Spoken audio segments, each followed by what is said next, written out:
नमस्कार, मैं हूं आपके साथ आकांक्षा राजपूत और आप देख रहे हैं भागवत संदेश, जिसमें आज हम आपको सुनाएंगे संघ प्रमुख मोहन भागवत का वो संदेश जो उन्होंने 27 नवंबर 2022 को छपरा बिहार में दिया, जहां संघ प्रमुख ने कहा कि विश्व कल्याण के चलते जो कदम उठाए गए उसने हमारी सुरक्षा को खतरे में डाल दिया। पहले हमारा देश पहाड़ों से घिरा हुआ था तो सुरक्षित था, लेकिन जब वाहनों के लिए सुविधा शुरू हुई, पहाड़ काटे गए तो विदेशों से भी आक्रमण हमारे देश पर होने लगे।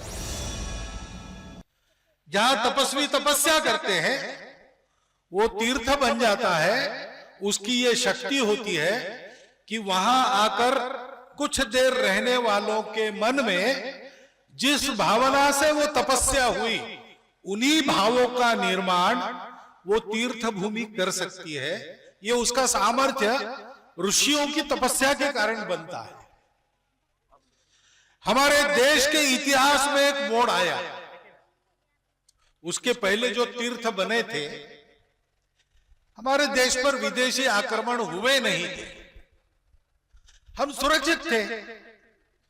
उन दिनों में वाहनों की सुविधा नहीं थी, तो पूरी जो पर्वतमाला है उत्तर पश्चिम पूर्व में, हिमाचल के दोनों बाहु उनको कहा जाए तो ठीक होगा। उनको लांघकर कौन आएगा, और तीनों तरफ का सागर लांघकर कौन आएगा? कोई नहीं आता था। इसलिए हम सुरक्षित थे और समृद्ध भी थे। तो जो योजनाएं विश्व के कल्याण के लिए हमारी बनी, उसके अनुसार हमारे तीर्थ बने। ऐसा एक तीर्थ पास में ही है, गजेंद्र मोक्ष का हरिहर तीर्थ। कल मैं बक्सर गया था, व्याघ्रसर, वो भी एक तीर्थ है, विश्वामित्र जी का आश्रम था।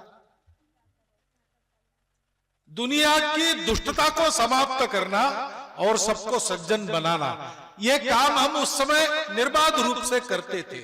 हमारे तीर्थ वैसे बने। लेकिन फिर आक्रमकों का तांता शुरू हो गया, और होते होते ब्रिटिश लोगों का आक्रमण हो गया। हमारी व्यवस्थाएं उद्ध्वस्त हो गई, हमारे यहां का परिचय समाप्त हो गया। मुगलों के आक्रमण के बाद तो सबको अपना अपना लड़ना पड़ा। इसलिए हमारे समूह बन गए तरह तरह के, और धीरे धीरे उन समूहों में भेद उत्पन्न हुए, भेद की दीवारें खड़ी हो गई। और ऐसी अवस्था में ब्रिटिश राजा बने। देखते देखते उन्होंने हमारे देश को जीत लिया। उनको लगा अब हम यहां पर चैन से राज्य करेंगे, लेकिन ऐसा नहीं हुआ।